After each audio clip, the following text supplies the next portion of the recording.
Everyone, welcome to my class. Yes, आज हम लोग अपना क्वेश्चन नंबर 4 स्टार्ट करते हैं एक्सरसाइज 2.4 का। यस, स्टार्ट करते हैं। फैक्टराइज, आपको क्या करना है? फैक्टराइज करना है। आपके पास क्या क्वेश्चन है? 12x² minus 7x plus 1। आपने इसको क्या करना है? फैक्टराइज करना है। इसको हम कैसे फैक्टराइज करते हैं? देखिए, हमें यहाँ पे पावर कितनी है? 2। तो मीन्स हमारे पास जो ये है ये क्वाड्रेटिक पॉलिनोमियल है। क्या है? क्वाड्रेटिक पॉलिनोमियल है। तो हम क्या करेंगे? हम इसको फैक्टराइज करेंगे by middle term splitting method से। यस, क्या करेंगे? जो मिडिल टर्म है ना उसको स्प्लिट करेंगे। क्या करेंगे? जो मिडिल टर्म है उसको स्प्लिट करेंगे। देखिए कैसे करते हैं। उसके लिए क्या करना है? देखिए मिडिल टर्म क्या आपके पास? -7। तो हमें क्या करना है? हमें कोई भी दो नंबर ऐसे ढूंढने हैं जिसको प्लस माइनस करके क्या है? 7 आए। यस, और दूसरे क्या है? देखिए first term is 12 and last term is 1। तो आप क्या करेंगे? 12 मल्टीप्लाई बाय 1 करते हैं तो कितना आता है? 12। मींस आपको दो नंबर ऐसे ढूंढने हैं जिसकी मल्टीप्लाई करते हैं तो क्या आता है? 12 आता है। एंड जिसको प्लस माइनस करते हैं तो क्या आएगा? -7 आएगा। देखिए 12 के फैक्टर्स क्या कौन कौन से नंबर हो सकते हैं? 1, 12 हो सकता है। 1 मल्टीप्लाई बाय 12 इज 12। ठीक है। 2 मल्टीप्लाई बाय 6 होता है, कितना हो सकता है? 12 हो सकता है। 3 मल्टीप्लाई बाय 4 हो सकता है, क्या आएगा? 12 होगा। आपके पास नहीं फैक्टर्स आ गए हैं। अब अगर देखो 1 मल्टीप्लाई बाय 12 करते हो तो क्या आ रहा है? 12 आ रहा है। बट 1 प्लस 12 करते हो तो कितना आएगा? 13। अगर हम 12 में से 1 को माइनस करते हो तो कितना आएगा? 11। मतलब हमारा 7 नहीं आ रहा है। 2 एंड 6, अगर हम इन 2 मल्टीप्लाई बाय 6 करते हैं तो क्या आएगा? 12 आ रहा है। बट अगर 2 ये प्लस 6 करते हैं या 6 माइनस 2 करते हैं तो हमारे पास 7 नहीं आएगा। अगर 2 प्लस 6 करते हैं तो कितना आएगा? 8 आएगा। अगर 6 माइनस 2 करते हैं तो 4 आएगा। थर्ड आता है हमारे पास 3 और 4। 3 4 से कितना होता है? 12। ठीक है। अगर आप 3 और 4 को प्लस करते हो तो कितना मिलेगा? 7। तो हमारे पास जो हमें दो नंबर्स चाहिए ना वो क्या है? 3 और 4 है। अब हम उसको देखना है कि हमें किस तरीके से करना है। यहाँ क्या आना चाहिए? 7x आना चाहिए, -7x आना चाहिए। तो अगर आप -3 और -4 को करते हो तो आंसर कितना आएगा? -7 आएगा। Is it clear? -3 अगर -4 करते हैं तो कितना आएगा? -7। तो हमें भी क्या चाहिए था? -7x है।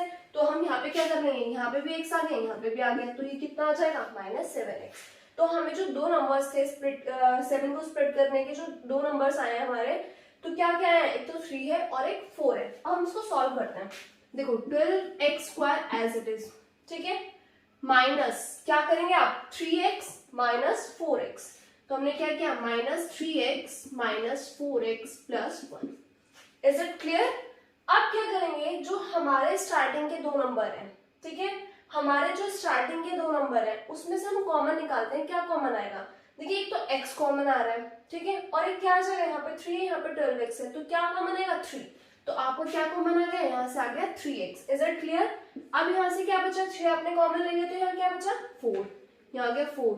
एक x बाहर कॉमन ले लिया तो यहाँ पे क्या बच रहा है? एक x। ठीक है, और आपने 3x तो बाहर ले लिया था तो कितना बचा यहाँ पे? -1। Is it clear? अब देखो जो हमारे बाद के नंबर्स बचते हैं -4x प्लस 1, क्या इसमें से कुछ कॉमन आ रहा है? -4x और प्लस 1 में से कुछ कॉमन है? देखिए यहाँ x है, यहाँ पे x नहीं है तो x भी कॉमन नहीं आ रहा है। इसमें और भी कोई नंबर हमारा कॉमन नहीं आएगा, तो हमारा कॉमन क्या आएगा? 1। हम क्या करते हैं? हम +1 कॉमन निकालते हैं। Is it clear? तो यहाँ कितना बचेगा? -4x और +1।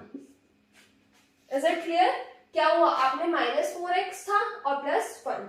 हमें क्या करना होता है बेटा? ये जो दोनों फैक्टर्स आ रखे हैं ना, ये मतलब ये दोनों ना हमारे सेम होने चाहिए। अब देखो यहाँ पे -4x और +1 है, तो अब हम क्या करेंगे? जो हमारे ये माइनस है ना इसको हम बाहर मतलब कॉमन ले लेंगे। इस माइनस को ना कॉमन ले लेते हैं। तो यहाँ पे रहेगा 3x, ये 4x -1। आपने क्या किया? -1 को बाहर ले लिया। Is it clear? तो -1 यहाँ क्या आ गया? 4x बचा। अब यहाँ से माइनस कॉमन ले लिया तो यहाँ पे भी क्या बचेगा? -1 बचेगा। Is it clear? आपको क्या है? 3x bracket 4x -1 then bracket में क्या है? 4x -1। अब आपको फैक्टर्स इसको फैक्टराइज करना है तो अब आपके पास एक फैक्टर तो ये हो जाएगा 3x -1 और दूसरा क्या आ जाएगा? 4x -1। यस, यहाँ आपको क्लियर है कि हमने इसको मिडल टर्म से कैसे मतलब फैक्टराइज किया है, मिडल टर्म स्प्लिटिंग मेथड से कैसे फैक्टराइज किया है। हमें बस सबसे पहले ये देखना है जो हमारे मिडल टर्म है, हमें कोई भी दो नंबर ऐसे चाहिए अगर हमको प्लस या माइनस करके जो हमारा मिडल टर्म है वो आ जाए, और वही सेम नंबर जो हमारा फर्स्ट है और लास्ट है उन दोनों की प्रोडक्ट करके जो आंसर आता है वही उन नंबर से क्या आना चाहिए, उनकी प्रोडक्ट भी आनी चाहिए। ठीक है, अब हम सेकंड पार्ट सॉल्व करते हैं तो आपको और अच्छे से क्लियर होगा। Yes, now we solve part second. Part second में क्या गिवन है, 2x square plus 7x plus 3। हमें क्या करना है, इसको फैक्टराइज करना है। किससे करना है, मिडिल टर्म स्प्लिटिंग मेथड से। तो देखो, अगर आप क्या है, हमारा मिडिल टर्म क्या है यहाँ पे 7, क्या है 7। आपको क्या है, प्लस माइनस करके आपको क्या आना चाहिए, 7 आना चाहिए। ठीक है, अब आप फर्स्ट नंबर और लास्ट नंबर की मल्टीप्लाई करते हैं तो 2 मल्टीप्लाई बाय 3 इज 6। तो आपको क्या आना चाहिए, मल्टीप्लाई करके कितना आना चाहिए, 6 आना चाहिए। यस, क्या होना चाहिए, हमें दो नंबर्स वो सर्च करने हैं जिसको प्लस माइनस करके तो 7 आए और उन्हीं सेम नंबर की मल्टीप्लाई करके क्या है, 6 आए। तो अब हम देखते हैं, पहले 6 की फैक्टर देख लेते हैं। देखो 1 multiply by 6, is it clear. ठीक है, 2 मल्टीप्लाई बाय 3 इक्वल्स टू 6 और 3 मल्टीप्लाई बाय 2 इक्वल्स टू 6। हमारे पास ये फैक्टर्स आ रहे हैं। देखो, अगर आप 1 मल्टीप्लाई बाय 6 कर रहे हो तो 6 आएगा। ठीक है, अगर हम 1 प्लस 6 करते हैं तो कितना आएगा, 7। तो मींस हमारे पास कौन कौन से नंबर आ गए, दो, 1 और 6। हमें क्या है कि अगर हम 1 मल्टीप्लाई बाय 6 करते हैं तो हमें प्रोडक्ट मिल रही है 6, और अगर हम 1 प्लस 6 करते हैं तो कितना मिल रहा है, 7। अब यहाँ देख रहे हैं, यहाँ क्या गिवन है, प्लस 7x है, तो क्या होगा, प्लस 1x हो जाएगा और दूसरा भी प्लस 6x हो जाएगा। इज इट क्लियर कि दोनों नंबर हमारे प्लस के रहेंगे। तो हम इसको सॉल्व कर लेते हैं। तो ये हो गया हमारा 2x स्क्वायर प्लस क्या था 7x, तो क्या करेंगे आप, 1x plus 6x plus 3। Is it clear कि आपने 1 प्लस 6 करेंगे 7 और 2 3 जा 6, मतलब सॉरी 6 1 6 करेंगे तो भी 6 आ रहा है। अब आप क्या करेंगे, सेम प्रोसेस, इसमें से कॉमन लेंगे। क्या कॉमन आ रहा है, x कॉमन आ रहा है, तो आपने x कॉमन ले लिया। यहाँ पे क्या बचा, 2 और एक क्या बचा है, यहाँ पे x स्क्वायर था तो एक x बचा है, तो 2x प्लस यहाँ पे क्या बचा है आपका 1। अब देखो यहाँ पे क्या है 6x और यहाँ पे क्या है 3, तो इन दोनों में से क्या कॉमन आएगा, 2 कॉमन आएगा। देखो इन दोनों में से अगर मैं सॉरी 3 कॉमन आएगा, 3 बाहर ले लेती हूँ तो यहाँ पे क्या बचेगा, 3 2 जा 6, तो कितना हुआ 2x, और आपने 3 कॉमन ले लिया था, कितना बचा 1। Is it clear. तो आपके पास कौन कौन से फैक्टर आ गए, एक तो आ गया आपके पास x प्लस 3 और दूसरा कितना आ गया 2x plus 1। Is it clear. Yes, now we start part third. Part third क्या गिवन हमें, 6x square plus 5x minus 6। हमें क्या करना है, इसको फैक्टराइज करना है। किससे करना है, मिडिल टर्म मेथड से। तो हमारे पास मिडिल टर्म क्या आ रही है आपके पास 5। हमें कोई भी ऐसे दो नंबर्स ढूंढने हैं जिसको प्लस माइनस करके क्या है 5 आए, तो आपको 5 क्या करना है, प्लस माइनस करके क्या आना चाहिए आपका 5। ठीक है, और फर्स्ट और लास्ट नंबर क्या है 6 है और यहाँ भी 6 है, तो 6 मल्टीप्लाई बाय 6 इज 36। आपको क्या हो कि आपको मल्टीप्लाई करके क्या मिले 36 मिले। तो अब हम देख लेते हैं कौन से वो दो नंबर्स हो सकते हैं।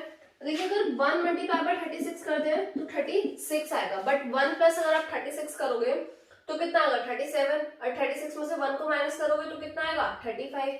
फिर second is 2 multiply by 18 is 36, but 18 plus 2 is 20 and 18 minus 2 is 16, तो ये भी नहीं होगा। Then third is 3 multiplied by 12 equals to 36। अगर आप 12 में 3 को ऐड करते हो तो कितना आएगा 15, बट और 12 में से 3 को सब्ट्रैक्ट करते हो तो कितना आएगा 9, तो ये भी नहीं है हमारे पास। देन आता है 4 multiplied by 9, कितना हुआ 36। अगर 4 प्लस 9 करते हैं तो हमें कितना मिलेगा 13, और 9 माइनस 4 करते हैं तो कितना मिलेगा 5। तो हमारे पास जो दो नंबर्स हैं वो कौन कौन से हैं, एक तो 4 है और सेकेंड इज 9। तो हमें क्या करना है कि 4 और 9 को अगर मल्टीप्लाई करते हैं तो 36 आए, और हमें क्या चाहिए यहाँ पे 5x चाहिए, मींस पॉजिटिव चाहिए। तो अगर हम 9 माइनस 4 करते हैं तो आपको कितना मिलेगा 5। Is it clear. तो हम इसको सॉल्व करते हैं। 6x square plus 9x minus 4x minus 6। Is it clear. क्या आ गया आपका 6x square plus 9x minus 4x minus 6। अब हम क्या करेंगे, जो हमारे स्टार्टिंग के 2 टर्म्स हैं उसमें से हम क्या करेंगे कॉमन लेंगे। तो देखो 6 और 9 में से क्या कॉमन आ सकता है। देखो 6 किस किस का फैक्टर, मतलब 6 को हम क्या कर सकते हैं 2 मल्टीप्लाई बाय 3 6 हो गया, एंड 3 मल्टीप्लाई बाय 3 कितना हो गया 9 हो गया। तो क्या कॉमन आएगा यहाँ से 3 कॉमन आएगा, और एक x कॉमन आएगा, तो आपने क्या किया 3x को बाहर ले लिया, ठीक है। क्या बचा अब यहाँ पे 2x plus 3। Is it clear? किसी को कोई डाउट? क्या आपने क्या किया 3x को बाहर ले लिया, क्या बचा यहाँ पे 2x प्लस 3। देखो 3 2 जा 6x और x और x स्क्वायर एंड 3 3 जा 9 और x का x। अब -4x और -6, देखो 4 को आप क्या करोगे 2 इंटू 2 करोगे 4 एंड 6 को 2 इंटू 3 करोगे, तो क्या कॉमन आ रहा है 2 कॉमन आ रहा है, तो आप क्या करोगे आप माइनस का 2 बाहर ले लोगे। Is it clear? क्या किया आपने, चलो माइनस छोड़ो प्लस करो, प्लस आपने 2 बाहर ले लिया। अब यहाँ पे क्या बचा है 2x, किसका माइनस का, क्योंकि आपने प्लस लिया है यहाँ पे बाहर, तो -2x, ठीक है। और -6 2 बाहर ले लिया था, कितना बचा 3, तो वो भी माइनस। Is it clear? अब आप क्या करोगे, ये तो आप एज इट इज लिखोगे 2x प्लस 3, ठीक है। यहाँ -2x यहाँ -3, तो आप क्या करोगे माइनस को आप कॉमन ले लोगे, तो आपने माइनस कॉमन लिया तो क्या बच जाएगा 2x प्लस 3, ठीक है। तो आपके पास एक फैक्टर तो ये आ गया 3x माइनस 2 और दूसरा आ गया 2x प्लस 3। यस, अगर हम 6x square plus 5x minus 6 को फैक्टराइज करते हैं तो हमें क्या क्या मिलेगा 3x minus 2 and 2x plus 3। Yes, now we start part 4। Part 4 क्या गिवन है 3x square minus x minus 4। हमें क्या गिवन है 3x square minus x minus 4। तो हमारा मिडिल टर्म क्या रहा है x, मतलब मीन्स 1 है यहाँ पे, तो हमें क्या चाहिए प्लस माइनस करके हमारा क्या है 1 है, ठीक है। और फर्स्ट और लास्ट नंबर क्या है 3 और लास्ट नंबर क्या है 4, तो 3 4 जा 12, तो हमें क्या है मल्टीप्लाई करके कितना है 12। अब हम 2 नंबर्स को फाइंड आउट करते हैं। देखो सबसे पहले मेरे को ना देखो 2 मल्टीप्लाई बाय 6 12 होगा, बट 6 माइनस 2 इज 4, तो नहीं आ रहा, ठीक है। देन 3 और 4 के अगर हम मल्टीप्लाई करते हैं तो कितना मिलेगा 12, और 4 माइनस 3 करते हैं तो हमें कितना मिलेगा 1। अब आपको क्या चाहिए 1 नहीं चाहिए, आपको क्या चाहिए -1 चाहिए, तो आप क्या करोगे -4 प्लस 3 को अगर आप करते हो तो कितना आएगा -1। अब हम देखो इसको सॉल्व करते हैं। यहाँ वो हमारा 3x square, is it clear, ये आ जाएगा plus 3x minus 4x minus 4। Is it clear? देखिए अगर हम 4x में से 3x को माइनस करेंगे क्या मिलेगा 1, और साइन किस चीज का आएगा नेगेटिव का, क्योंकि 4 के आगे साइन किस चीज का है नेगेटिव का। तो हमारा अगर जो नंबर बड़ा होता है उसी का साइन आता, तो हमें क्या मिल रहा है -x मिल रहा है ना आपको। अब देखो इसमें से कॉमन ले लो, क्या कॉमन आ रहा है 3 कॉमन आ रहा है, और क्या कॉमन आ रहा है x। हमें क्या करना होता है जो फर्स्ट 2 टर्म्स होती है उनमें से कुछ कॉमन लेना होता है, एंड जो लास्ट 2 टर्म्स होती है उनको उनमें से कुछ कॉमन लेना होता है। तो फर्स्ट 2 टर्म में से अगर हम कॉमन ले लें तो क्या आ गया 3x, यहाँ पे क्या बचेगा x, और यहाँ पे बचा आपका +1। Is it clear? अब आपने यहाँ से क्या कॉमन आ जाएगा, अगर हम यहाँ से +4 कॉमन लिया, ठीक है, कितना बचेगा यहाँ से -x और -1। Is it clear? फिर सेम वही -x और -1, तो आप क्या करोगे माइनस को कॉमन कर लोगे, तो ये हो जाएगा 3x और x + 1 और -4 आपने बाहर ले लिया, तो क्या हुआ x + 1। एक फैक्टर क्या आ गया आपके पास x + 1, और दूसरा क्या आ गया 3x - 4। यस, हमें क्या आया इसको फैक्टराइज करके हमें क्या मिला x + 1 और 3x - 4। यस, इस वीडियो में हम क्वेश्चन नंबर 4 कंप्लीट कर रहे हैं, और आगे की जो वीडियो होगी उसमें हम क्वेश्चन नंबर 5 स्टार्ट करेंगे। तो अगर आपने अभी तक इस चैनल को सब्सक्राइब नहीं किया है तो प्लीज आप इस चैनल को सब्सक्राइब कर लीजिए। Thank you, have a nice day.